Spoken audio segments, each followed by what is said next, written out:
Here we go.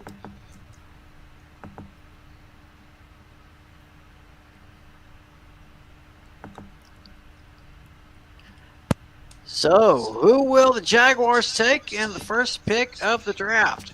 Will there be more wide receivers taken in the first round than any other first round in history? And what are the strategies and needs for each of our favorite teams going into the draft? Well, that's what we're talking about. We're trying to answer those questions and more as we present to you our annual NFL Draft Preview right here on Fantasy Football Fever, starting right now. 15 seconds to air. Stand by, all cameras. Ready with slow motion and isolated cameras. Stand by, videotape, and rotate. And tape is rolling in less than 5, in 3, 2, 1. Take tape.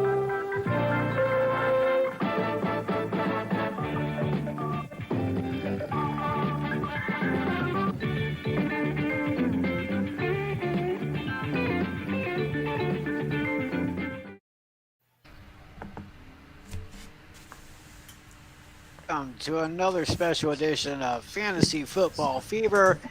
It is April 21st, 2022 on a beautiful Thursday night. Great to have y'all here. My name is Tim McClellan, and I'm joined once again by three of my good buddies here on the show. First of all, we got my fellow Cowboy fan, Mr. David Heller. How you doing, Dave? Hello again, everybody. I'm Peter Jennings at ABC News headquarters in New York. Our coverage, of course, continues and will continue for the foreseeable future. And we will keep you abreast as this story develops. All Yes. right, we got our good buddy John Natale. How are you, sir? Our Very commissioner. good. Thank you. I'm great. And of course, we've got the main brain of sports, the host of his own podcast, Hooked on Sports, Mr. John Flynn, all dressed up in his Giants blue. What's going on, Tim? Not a whole lot. So we are exactly 1 week away from the first round of the 2022 NFL Draft, and there is so much to talk about, and Flynn has got all the information we need. We've got such good stuff to talk about, so I say we go ahead and get right down to it. Flynn, what we got first, buddy? Yes, so there is definitely a whole lot of repeats in the first round of the NFL draft this year because throughout the course of the last couple of years, there have been multiple trades that have involved the movement of first round picks. So you think of teams like the Chicago Bears, who don't have a first round pick. They traded up last year in the draft and drafted Justin Fields. That pick went over to the Giants because the Bears needed the 11th overall pick to make sure they have their quarterback of the future in Justin Fields. So other trades that have gone down as a result of trades. So how about the San Francisco 49ers traded their first round pick last year to draft Trey Lance. And then in trades like Matthew Stafford going from the Lions to the Rams, it sounds like that worked out fine for the Rams. And even during March when free agency began and trades happening with the Packers trading Devontae Adams to the Raiders, Deshaun Watson going from the Houston Texans to the Cleveland Browns, while the Seattle Seahawks sent Russell Wilson over to play with the Denver Broncos. So there is a whole lot of volatility involved, rightfully so or not, for many of these contenders. So I want to ask you guys. So there are 8 teams now that have multiple first round picks. So we have the Giants at 5 and 7. We have the Jets at 4 and 10. The Houston Texans are drafting with the 3rd and 13th picks. The Detroit Lions have the 2nd and 32nd overall draft picks, while Philadelphia has numbers 15 and 18, the Saints 16 and 19. The Green Bay Packers have 22 and 28, while the Kansas City Chiefs have picks 29 and 30. So I wonder which of these teams do you think will be able to make the most noise in the first round among those 8 teams?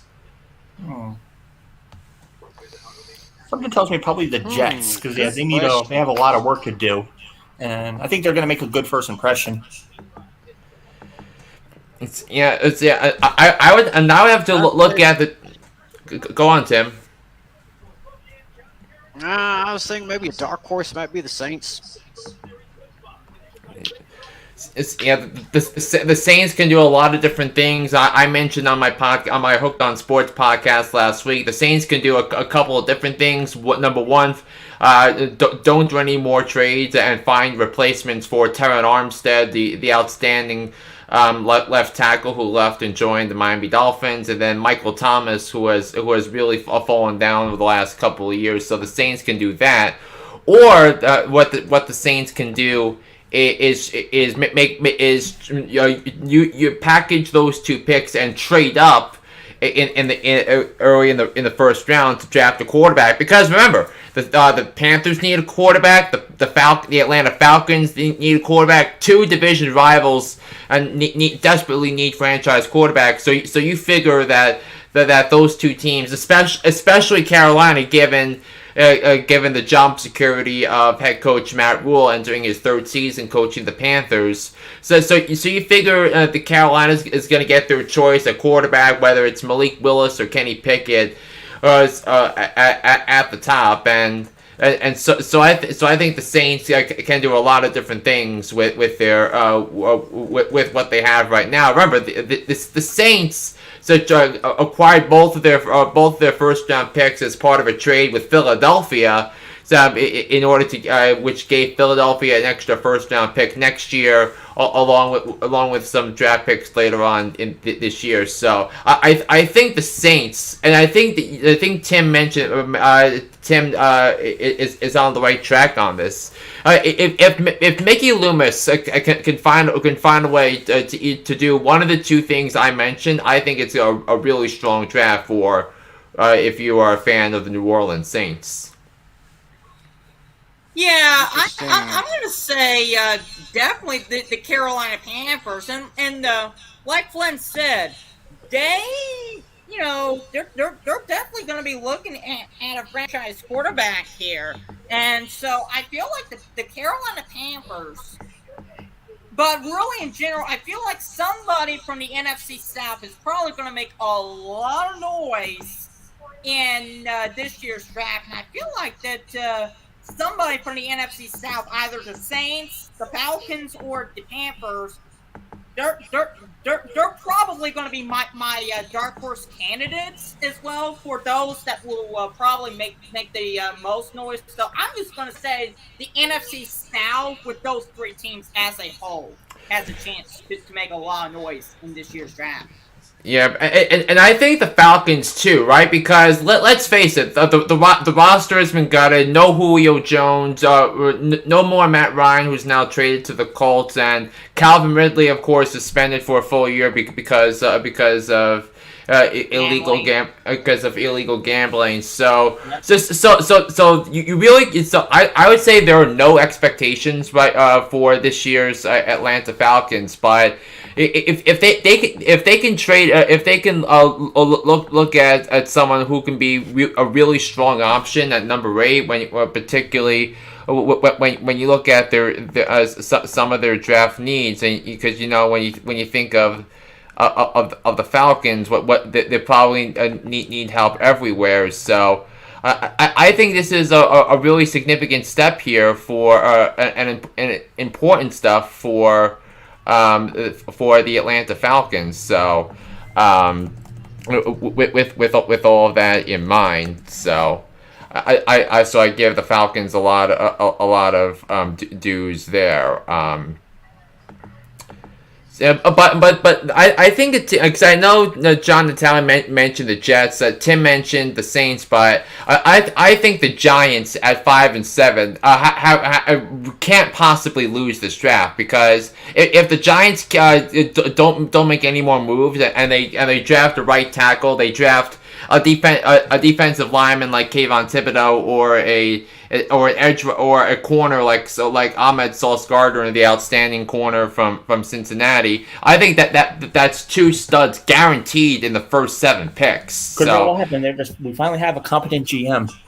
yeah, Joe, isn't it funny? Isn't funny that it's been a decade since the Giants fans and the incredible fans for the Giants actually have a trust level that's suitable for that is suitable for the aforementioned trust level. When you think of Joe Shane as the head coach and Brian Daboll as the head coach, it brings so much value and trust level when it comes to the New York Football Giants. Oh yeah. All And if right. they draft well, Well, I think they could potentially make the playoffs if they have a solid draft. I think they're very close. Playoffs. I can't put that expectations because the Giants still have to reel from the damage that Dave Gettleman left behind. Mm-hmm. Yeah, so far he's cleaning house. He's getting rid of players. So. Yeah, and also the Giants signed 3 offensive linemen in the drafts. I mean, so far in free agency, you look at a couple of guys they got from Buffalo, where Joe Shane's from, and they also brought in Mark Lewinsky, the right guard from the Indianapolis Colts. So I think that makes a whole lot of sense there. Yeah. It's going to be some tough cuts. They already have a lot of linemen. Yeah. But look, let's say the Giants have there are 3 offensive linemen that are going to go early. You think of Evan Neal from Alabama, Ike Ekwonu from NC State, and Charles Cross from Mississippi State. And look, if I was to rank my choices, I would put Evan Neal at number 1, Ekwonu number 2, and Charles Cross at number 3. But even if the Giants draft any of those 3 guys, even if they're stuck with drafting Charles Cross represents a major upgrade on the offensive line for the New York Football Giants. Yeah. okay. Flan, I know you got a little something right here. You want to present that to us?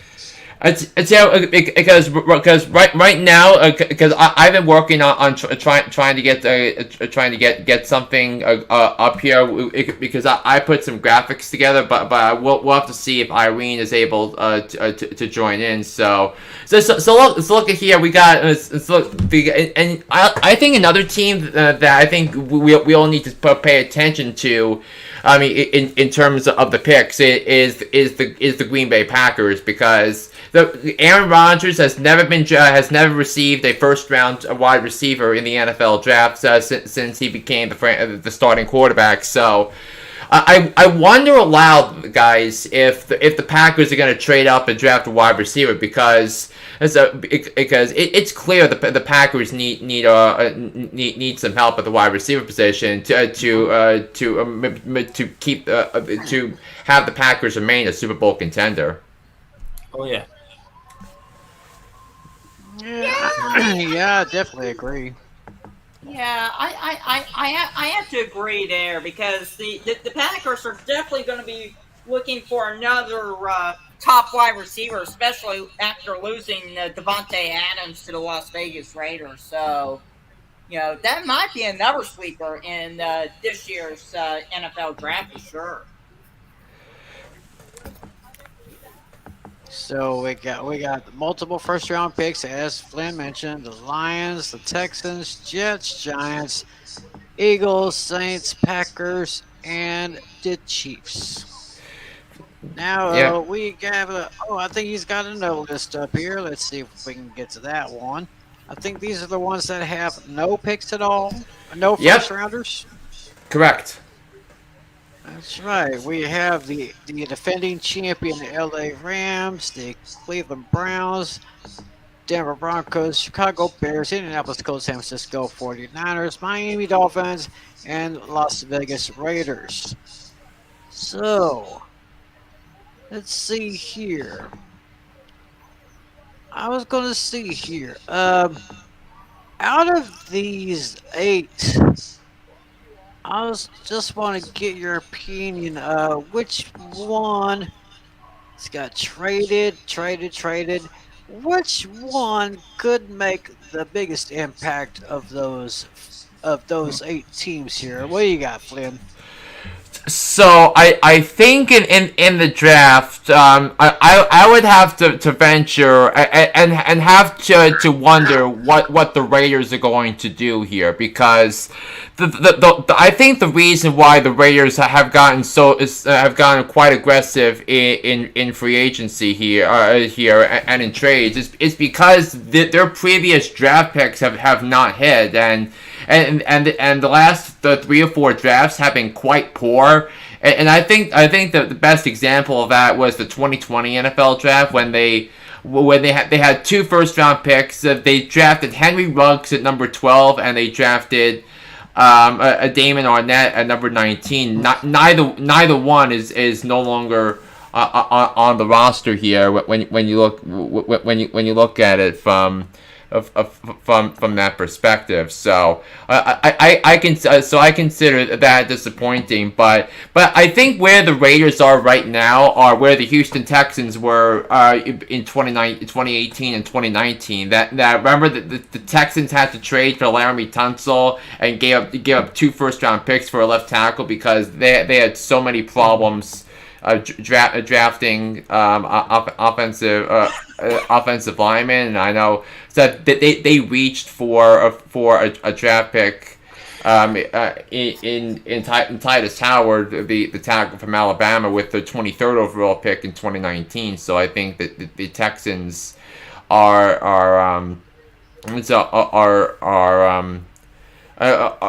certainly a team that's going to start going in the right direction, though, because the Texans have 2 first-round picks as a result of them trading Deshaun Watson over to the Cleveland Browns, and they're going to have multiple first-round picks in each of the next few years. So I think the Texans are going to start going in the right direction with Nick Caserio as the general manager here. All right, Flynn, Natalie, David, got anything comment on this here? I think the Dolphins might make things interesting because, I know they. I want to say about a month or so ago, I know they traded Devontae Parker. I forgot who they got in return. I think they traded Devontae Parker to the Patriots, and then remember they got Tyreek Hill from the Miami Dolphins, from the Kansas City Chiefs. That was the huge move for them. So I think they're going to be a big offensive threat. Yep, and the Dolphins also got Cedric Wilson from the Cowboys. Mm-hmm. So I think they did. So I think the first round they're going to unless they trade somebody the Dolphins, I think right now they're going to play it cool. The defense a little bit, and they're a legit playoff team. I mean, the Dolphins don't have a first-round pick because they traded it to Kansas City for Tyreek Hill, and they also traded their original pick to the Eagles so they can move up and draft Jalen Waddle, the star wide out from Alabama, with the 6th overall pick, and I think it's a really strong pick for Miami. Any other year, Jalen Waddle would have been in the Offensive Rookie of the Year conversation, but of course, of course, they had the historic season from Jamar Chase from the Cincinnati Bengals. Yeah. Unless the Bills screw up big, if the Bills screw up big time, the Dolphins are legit there, I think, to win the East. But that's only if they really screw things up. Yeah. I feel like the Bills already lost some key pieces, so they've taken a step back while the Dolphins are surging.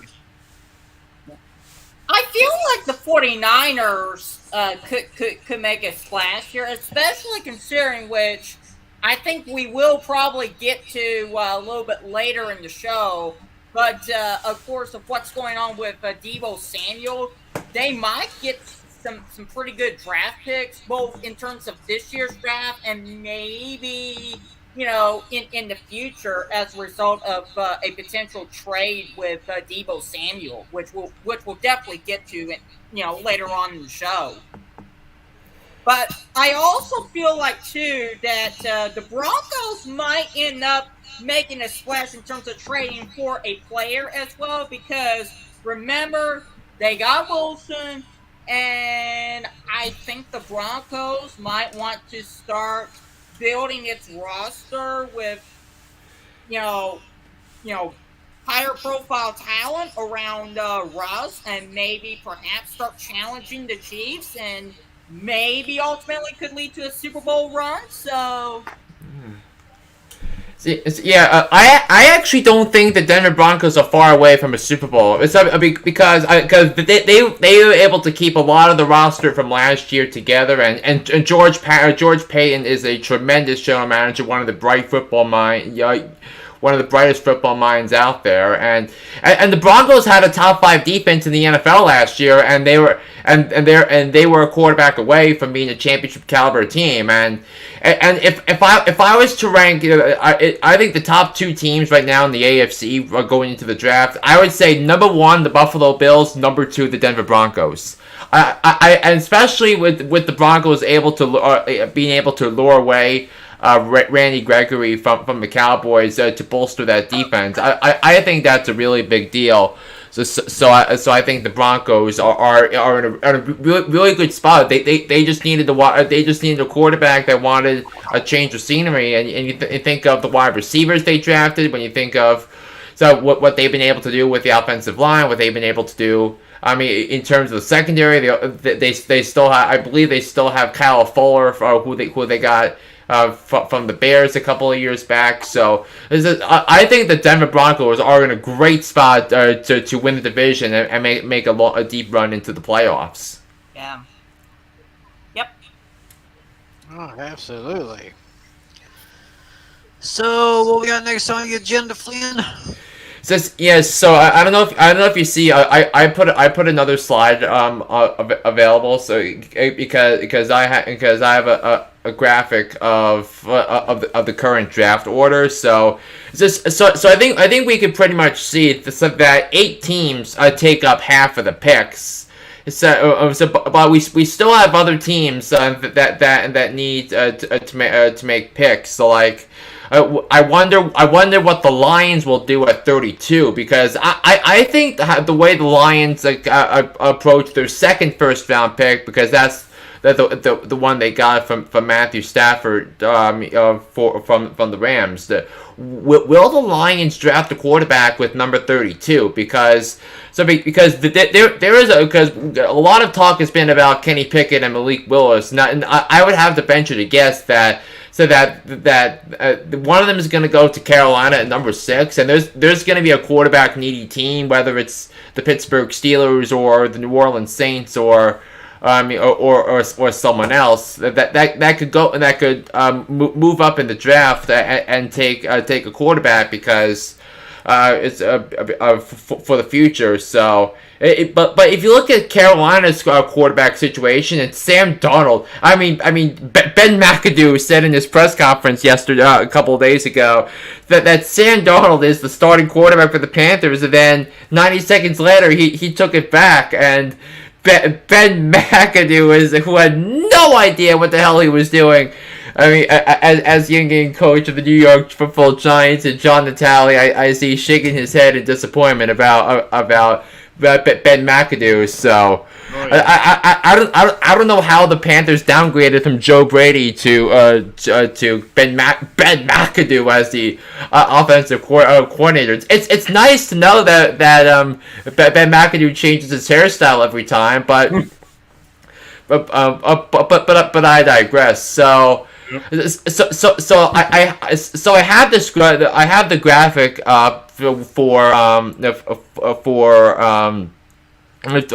for picks here. So I think Baltimore at number 14 could easily draft a wide receivers, and there are 3 or 4 good wide receivers that are going to be available. You look at Drake London from Southern Cal. You look at Chris Olave from Ohio State. You look at Jamison Williams from Alabama. I know Jamison Williams is going to have some injury concern because he got hurt. He got hurt in the Iron Bowl game against Auburn on that wild comeback victory.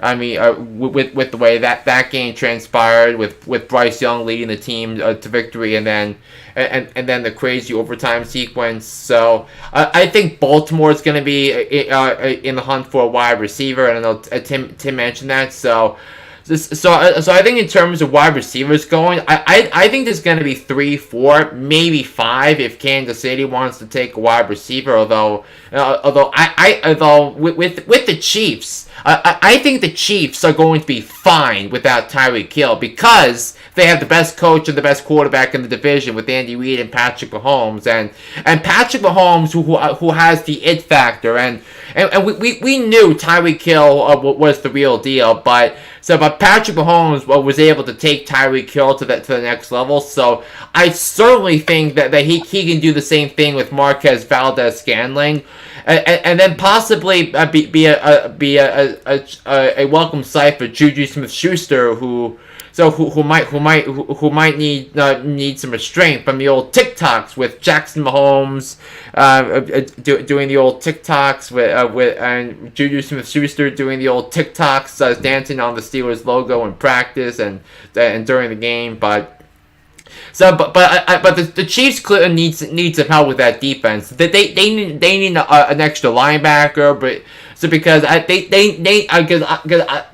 biggest but for the Chiefs I had when picking them to go to the Super Bowl and win it preseason was the linebacker position, and it took until the fourth quarter of the AFC Championship game. Remember, Joe Burrow had all those crazy third and fourth down conversions.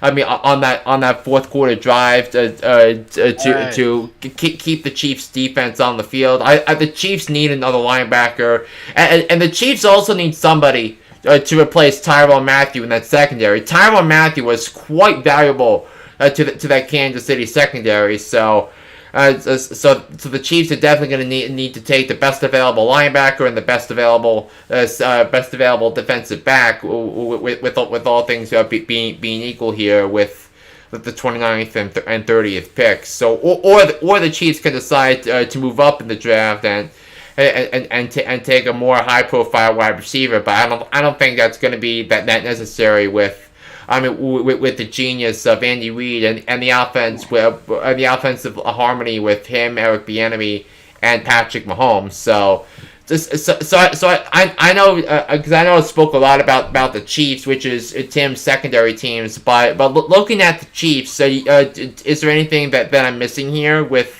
In regards to what the Chiefs need to do to get back to a whole new level? I don't think you maybe covered it all. Maybe if anything else, maybe a front line on the defense, because the defense is always the key difference in games. Yeah, and when I say on my podcast, so why the defensive line and linebackers matter. So I include the linebackers for a reason because they're the ones that call the signals and they're really the leaders of that defense. Just because they have to do a lot of different things. So dropping back and staying in the middle of the field, looking for downfield tackles. To make so that's why I include the linebackers. And I said that about the Cowboys before we got on the air with Tim and David. I know they drafted defensive rookie of the year Micah Parsons, but I would argue that the Cowboys need another linebacker because I think that's needed to complete a more wholesome defense with Dan Quinn. I think one name that I think would be a home run pick for the Cowboys for Tim and David is Georgia linebacker Nakobe Dean. And Nakobe Dean is one of the smartest linebackers in college football last year. And he can play middle linebacker. He can contribute in so many different ways. So I think that Nakobe Dean would be a home run pick for the Dallas Cowboys if he's available at 24, which I think he should be. I mean, given the needs of other teams, going after corners, offensive linemen, quarterbacks, and all that stuff. So Nakobe Dean or someone else, to my Cowboys fans here. Yeah, that's if Jerry Jones and company is even smart enough to go after somebody as talented as him. Yeah, according to, I'm looking at ESPN.com, looking at the Cowboys draft needs, they're in need of an offensive tackle, defensive end, wide receiver, inside linebacker, and a defensive tackle. So that guy Dean could probably fit in very well with that defense if he is available when the Cowboys come up at number 24, unless Jerry decides to be daring and trade up or be conservative and trade down. There's no telling what Jerry will do there. No telling at all.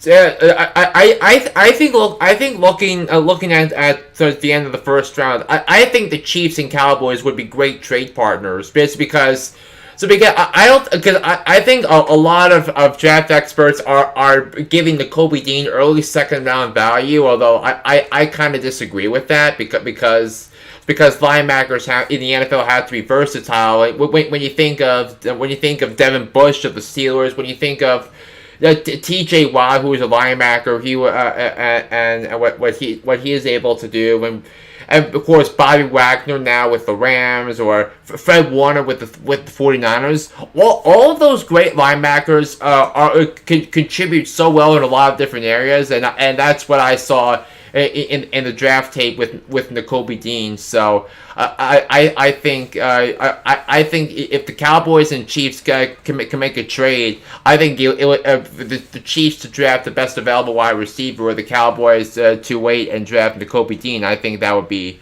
a good call for both teams. Remember, the Chiefs have eight picks in the first 4 rounds because they got 3 of Miami's top 4 picks. I mean, in the Tyreek Hill trades, so the Chiefs can replenish the roster in a lot of different ways, whether it's high quality talent in the first round, or giving Steve Spagnuolo a lot of new pieces on the defense to work with and compete in training camp for week 1 starting spots. So I think the Chiefs are in a great position. I think I would have to, if I'm the Cowboys, I would see if I can trade down and still get Nakobe Dean. So I think that would be much appreciated I think, if you are a fan of the Dallas Cowboys. All right. Well, I'll tell you what. While we got this little graphic up for everyone watching, hey, Flynn, are you ready to go through your first round here and see who you got? It's yes. So my podcast episode next Wednesday will be my official mock draft of all 32 teams. So I think the first pick is actually going to be quite interesting, because there have been some rumors saying that Trent Baalke, who has no idea what the hell he's doing as a general manager, and I would argue he's the worst general manager in the National Football League, so that he's thinking, instead of Aiden Hutchinson, the Michigan star player, he's thinking of taking Georgia defensive end Trayvon Walker with the first overall pick. Now, I think Trayvon Walker is going to be a good player in the NFL, but I don't believe he's worth a top 4 overall pick. So, but a guy like Trayvon Walker seems to be Trent Baalke's type, and I think if he goes number 1, we know the Lions are going to take Aiden Hutchinson with number 2, and that leaves the Texans, the Jets, and the Giants a choice of their tackles at 3, 4, and 5. Okay, I'm just checking out the draft gurus here at ESPN. Todd McShay says that he's got Aiden Hutchinson going to Jacksonville and Trayvon Walker going to Detroit. But I guess either way, both teams probably could benefit. So it's yeah, and look, this is what I'm going to say for the Giants, that if Trayvon Walker is the pick at 7. I'm fine with that. If he is the best guy available, and look, there are going to be 3 edge rushers that I think that are going to be taken early on. You look at Hutchinson, Walker, and also Oregon pass rusher Kayvon Thibodeau, and he's been somebody that's been on the Giants' radar even before Joe Shane and Brian Dable took over. So someone like him would make a lot of sense for the Giants now. Now the Giants will probably have to use one of the picks on a right tackle because they want to see a fully competent offensive line in front of Daniel Jones.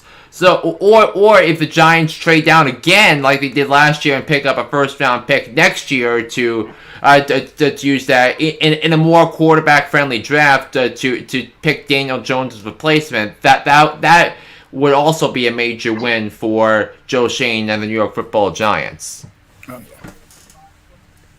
Okay, looks like McShay has Kayvon Thibodeau going to Houston with the 3rd pick. We got Mel Kiper Jr. with number 4. He says the Jets would take corner Ahmad Sauce Garner from Cincinnati, and the Giants, McShay says offensive tackle Ike Minoku from NC State. Yeah, Ike Ikwonu is how you pronounce it. Oh yeah, those kind of names I can't really get pronounced correctly. Yeah. So offensive tackle for the Giants, would that be a good pickup? So, again, if it's one of those 3, any one of those 3 picks, like I said before, would be an upgrade over what they have already. Okay. Yeah. And he'd be the week 1 starter at right tackle, barring injuries in training camp. All right. Number 6, Kiper has Malik Willis from Liberty. Now, if I'm not mistaken, I think I saw something on this on ESPN. Liberty's never really had any player to go first round. It's definitely something like that. But Malik Willis has a lot of traits with similar to Lamar Jackson and a lot of traits similar to Josh Allen.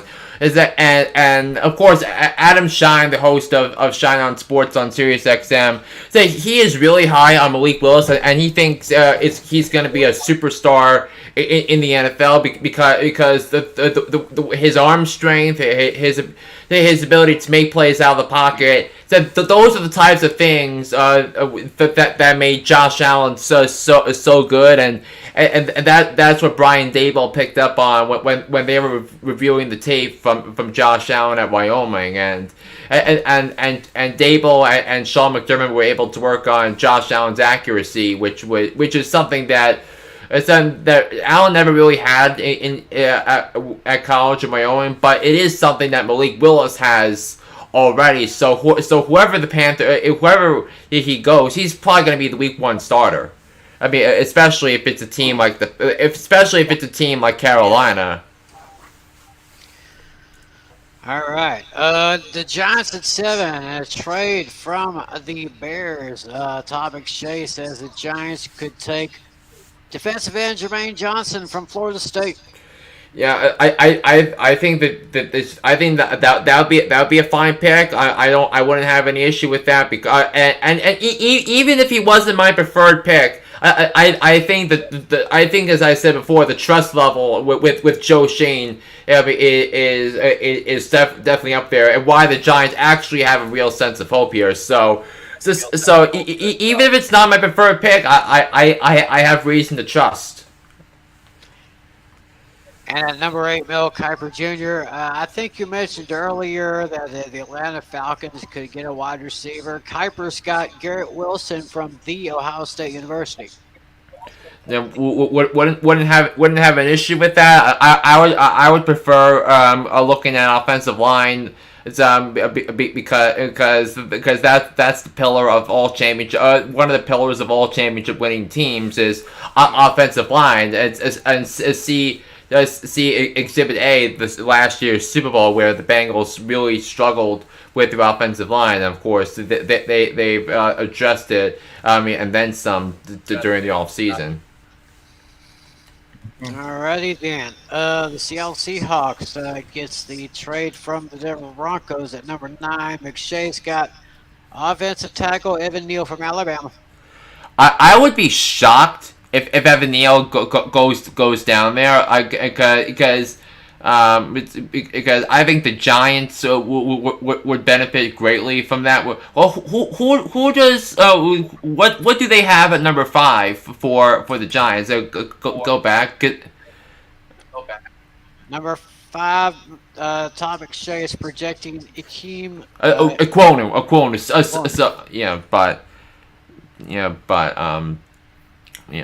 So anyway, go back to what they have.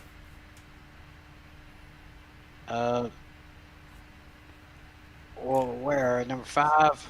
So you just said that they have Evan Neal going to Seattle at number 9. So who do they have going to the Jets at 10, barring any trades? To the Jets, they are looking at wide receiver Drake London from USC. Yeah, I think Drake London would make a whole ton of sense. Also, Drake London was teammates with current left guard Elijah Vera-Tucker, whom the Jets traded up for last year. Okay.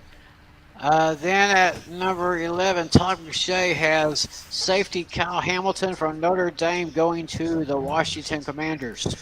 Kyle Hamilton's going to be a stud in the NFL. I'm as a Notre Dame fan, I watched him make such a huge impact on the defense, and I think any NFL team would be lucky to have him as a safety. All right, that Commanders defense, they were pretty strong a couple of years ago. Kind of fell off a little bit, so I'm saying that Hamilton could be a huge plus. Minnesota is at number 12. Mel Kiper Jr. is projecting Derek Stingley Jr., corner from LSU. A position of need for the Minnesota Vikings with the failure of 2020 first round pick Jeff Gladney. So that is an absolute need for Kwesi Adolfo-Mensah and the Minnesota Vikings. At number 13, in a trade from the Cleveland Browns, the Houston Texans are projected by McShay probably to take Charles Cross, offensive tackle from Mississippi State. That certainly addresses a need and bolsters the protection behind Davis Mills. Kiper Jr. has Trent McDuffie, the cornerback from Washington, going to the Ravens with the number 14. That would be an interesting pick, because I don't think it's really a need. But given the injuries last year, because the Ravens had the worst injury luck of any NFL team in the last 20 years. Yet they still made it to the last week of the season with a chance to make the playoffs. But if that's where the Ravens are going to go, that means that they don't have a trust level for Marlon Humphrey and Marcus Peters to stay healthy, or groom that guy to replace them when they're not able to bring them back in free agency, particularly if it's Marcus Peters, because Marlon Humphrey is still early in his long contract extension with the Baltimore Ravens. Okay, in a trade from the Miami Dolphins, 15 spot goes to the Philadelphia Eagles, and Todd McShay is projecting wide receiver Jamison Williams from Alabama. Jalen Hurts, Devontae Smith, and another Alabama wide receiver, another Alabama teammate. Wow. They could be Alabama bound with this Eagles team if they decide to get him. Number 16. A trade from, it was a three-way trade, looks like. Philadelphia, Indianapolis, and New Orleans. New Orleans at 16. Trevor Penning, offensive tackle from Northern Iowa. A situation I had going when thinking about the Jets is if they trade down, I think that would be a really nice target for the Jets if with that 15 to 19 range, but I think the Saints need a left tackle to replace Terran Armstead, who's now with the Dolphins, and that would certainly fill that need. And that was one of the two things I would expect the Saints to do here in the first round. At number 17, Todd McShay projects Jordan Davis, defensive tackle from Georgia, to go to the Los Angeles Chargers. Yep, the Chargers have a need up front of the defensive line, and a pick like that would fill that need. And number 18, another pick for the Eagles, one of the teams with multiple first-round picks, via trade from the New Orleans Saints. Kuiper is looking at Daxton Hill, safety and corner from Michigan. No, I wouldn't have an issue with that if I'm Philadelphia. Speaking of Philadelphia, they traded down and gave the Saints number 19 pick. McShay has Chris Olev, wide receiver from The Ohio State. Chris Olave at number 19. I really like the take from Olave. I think he'd be really good as a number one wide receiver. All right. Number 20, the Pittsburgh Steelers. Mel Kiper Jr. is projecting quarterback Kenny Pickett from Pittsburgh. If I'm a Steelers fan, this is a dream come true. That's because this was one of the things. This was the pick I wanted the Steelers to pick because I think Kenny Pickett has that special type of oomph. So that's reminiscent to what they had with Ben Roethlisberger early on in his career. His ability to be tough and clutch. That's what Kenny Pickett is, and that's what he would bring to the table. I mean, for the Steelers, if they pick him at number 20. Now, it would make for an interesting quarterback competition in training camp between Pickett and Mitchell Trubisky, but I would have to venture that Mitchell Trubisky right now would be the Week 1 starter, regardless of whether or not they draft Kenny Pickett. But I think that Pickett would make a lot of sense in the long run. It makes too much sense given the geography and the location for Kenny Pickett and the Pittsburgh Steelers. You were mentioning inside linebacker Nakobe Dean from the University of Georgia. Todd McShay has him projected to go 21 to the New England Patriots.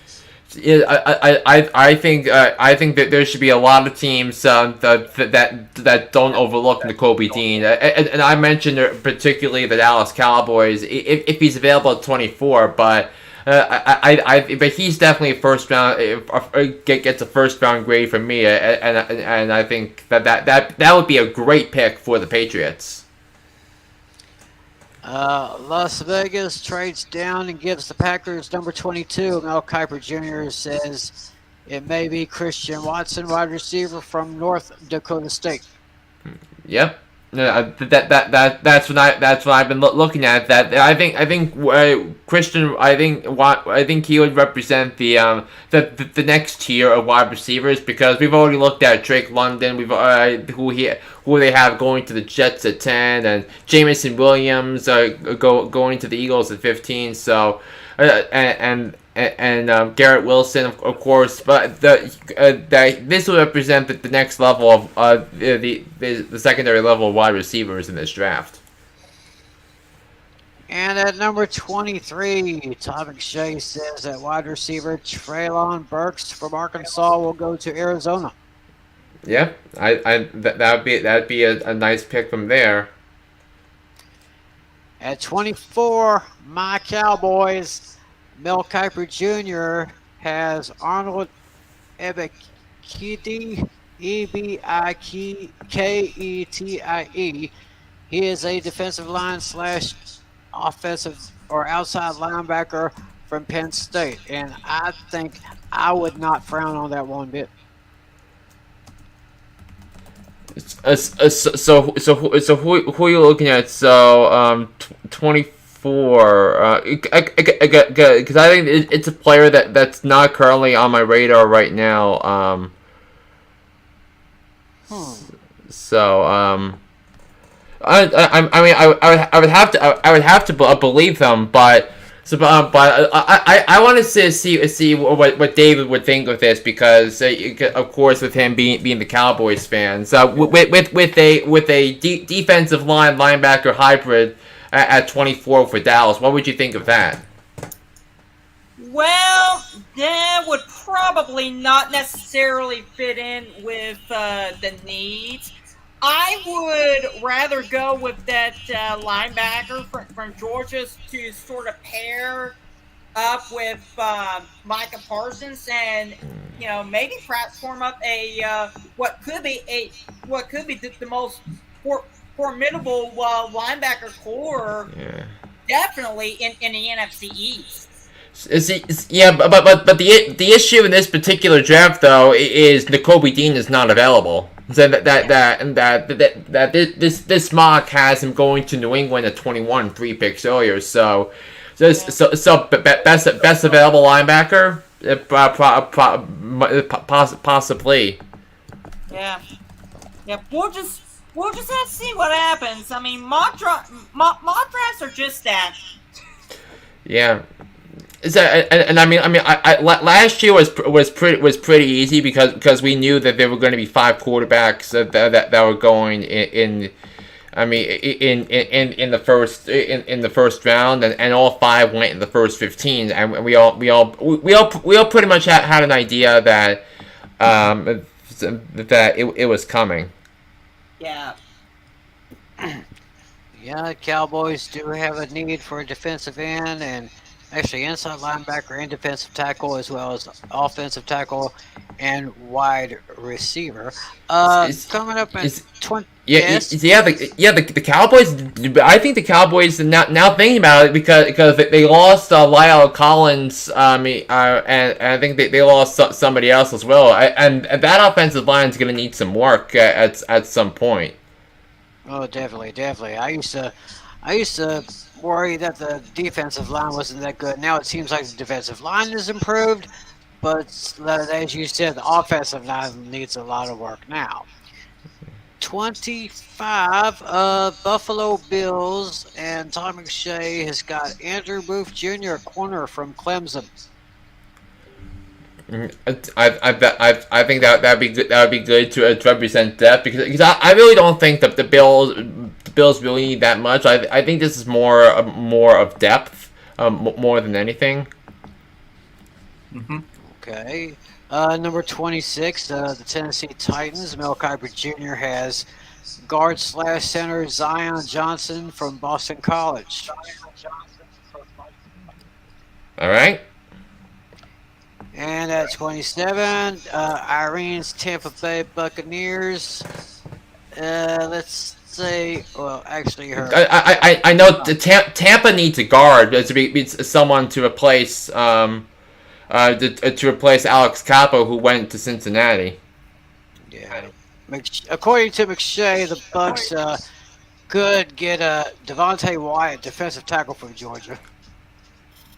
Yeah, the Georgia's defense alone might have 4 or 5 first-round picks this year.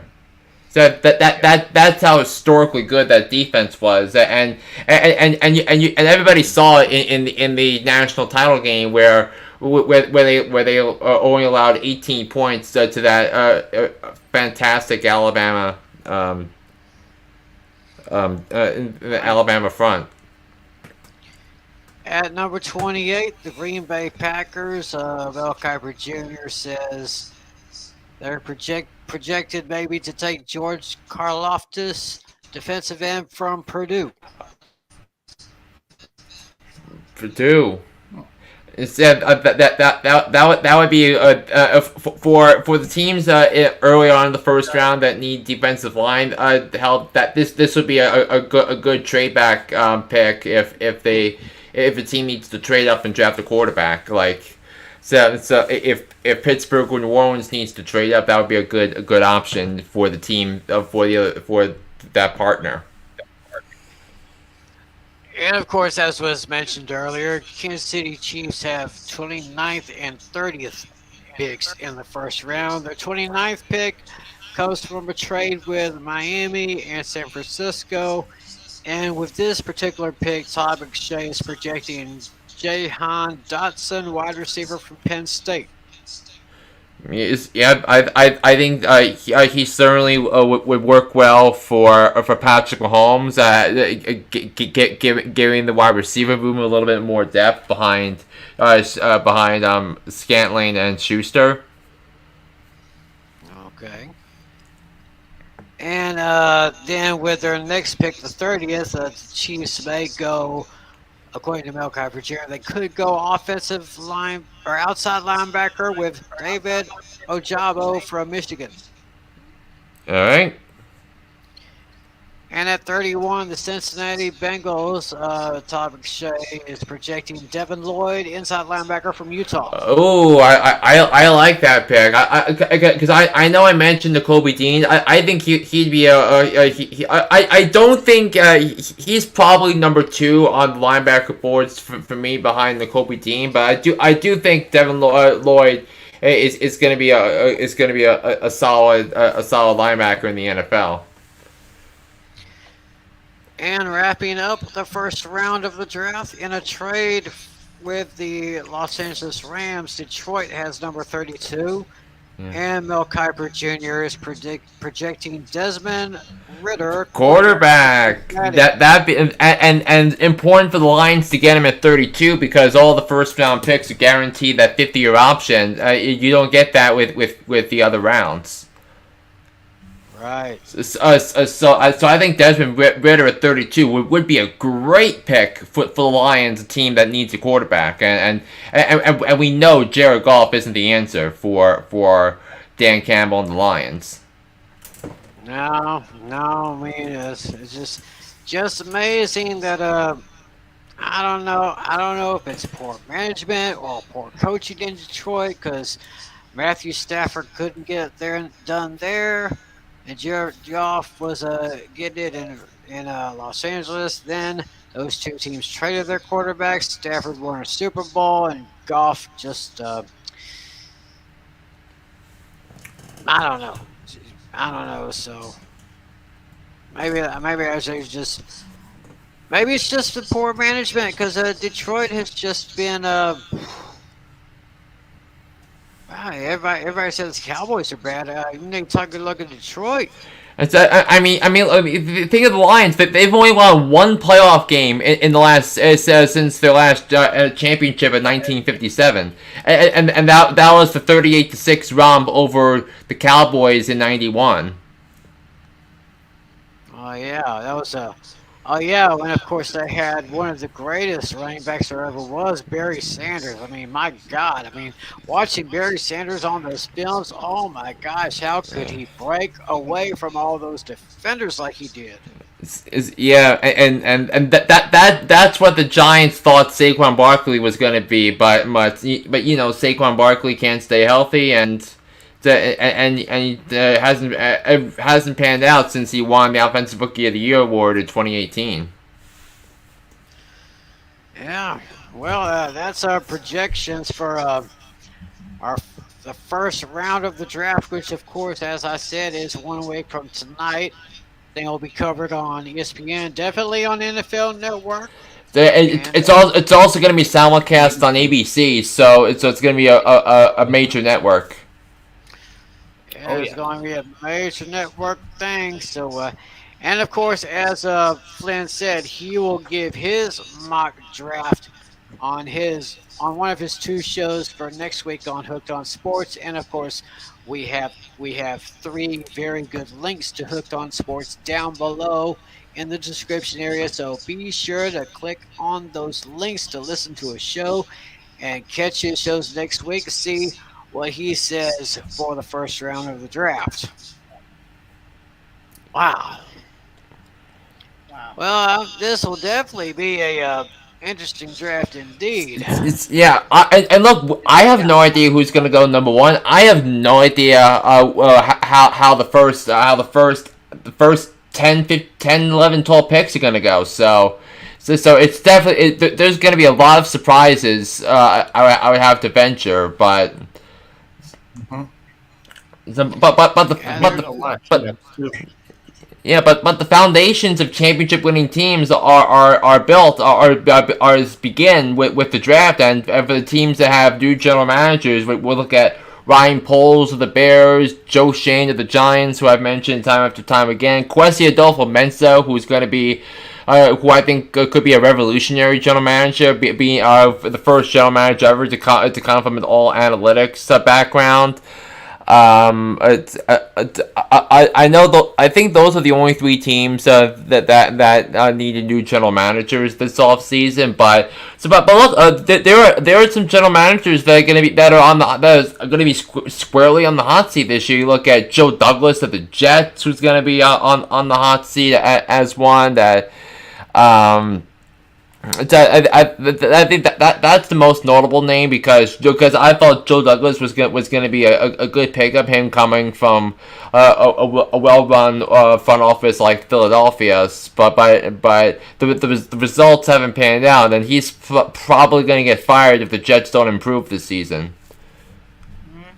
So him having the 4th and 10th pick, so those are going to be the most important draft picks. Besides last year with Zach Wilson, with his quarterback that he's going to make in his Jets tenure as Jets GM. Yeah, let me see here. Let me just click on the next line here. Go to the Jets. Look at their draft needs: wide receiver, defensive end, corner, inside linebacker, and offensive tackle. Yes, and I know one of those pick, according to the draft you read, would be addressed at number 10 with Drake London from Southern Cal going over, but yeah, and the Giants, I see their draft needs for outside linebacker, offensive tackle, wide receiver, safety, and corner. Yep. That's a lot of needs, so I don't think that's going to be that's going to be needed for. Yeah, for our Cowboys, me and David, according to ESPN, the Cowboys have draft needs at offensive tackle, defensive end, wide receiver, inside linebacker, and defensive tackle. Yeah. What was the name of the pick that they have Dallas going to at 24? Because I know it was an interesting name, but well, if I can find if this thing will stop loading and reloading, maybe I can get this page down here. Let's go to number 24. The Cowboys. It was that one pick where I said I would not be. It was Arnold Ebiketie, defensive end / offense or outside defensive end / outside linebacker from Penn State. yeah. I would not count that. Yeah, Arnold Ebiketie. I think that's and so yeah, that could be someone who can go in the first round. And Ebiketie was born in Cameroon, out of all places. So in Africa. Wow. Very nice. Kuiper says, I love this team prospect pairing, especially if this many receivers have already been taken. Ebiketie can join Parsons, another former Indian line in Dallas, and he'll allow Parsons to stay at off-ball linebacker. So, who knows? But like I said, if the Cowboys take him, I'm not going to frown at it because they could use another defensive lineman or an outside linebacker.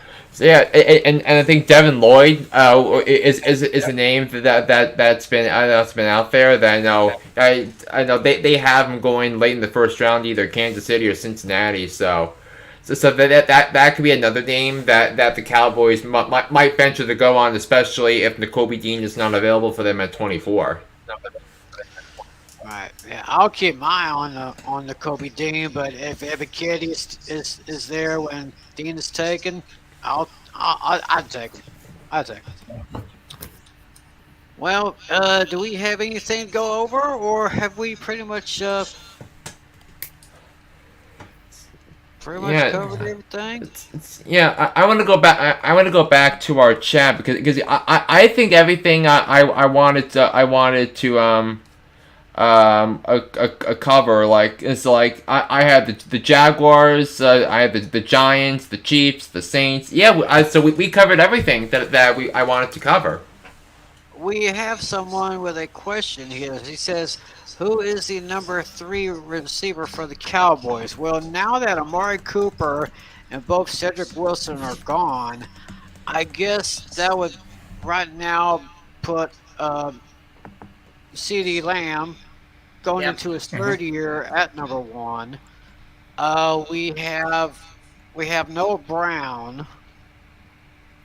and Yep. we still have Michael Gallup. So I guess right now I think it's Lamb, Gallup, and Brown. I think, Also, James Washington. and James Washington, we just signed him free agent from Pittsburgh Steelers. So Yep. it'll be interesting to see who takes the number 3 spot. So right now we have Lamb at number 1, Gallup at number 2. And to answer his question, James Washington, a former Pittsburgh Steeler, now at number 3 for the Dallas Cowboys. Okay. And that's from Little Boxes. Little Boxes, thanks for your question, bro. Appreciate y'all. And Mitchell Hill Jr., he says, go Falcons. Yeah, Falcons are really going to have to go here. Let me put his comment up here. Yeah. Let me look at those draft picks for Atlanta. Why is this thing keep loading and loading and loading and loading? I just need to find out. Okay, Atlanta needs all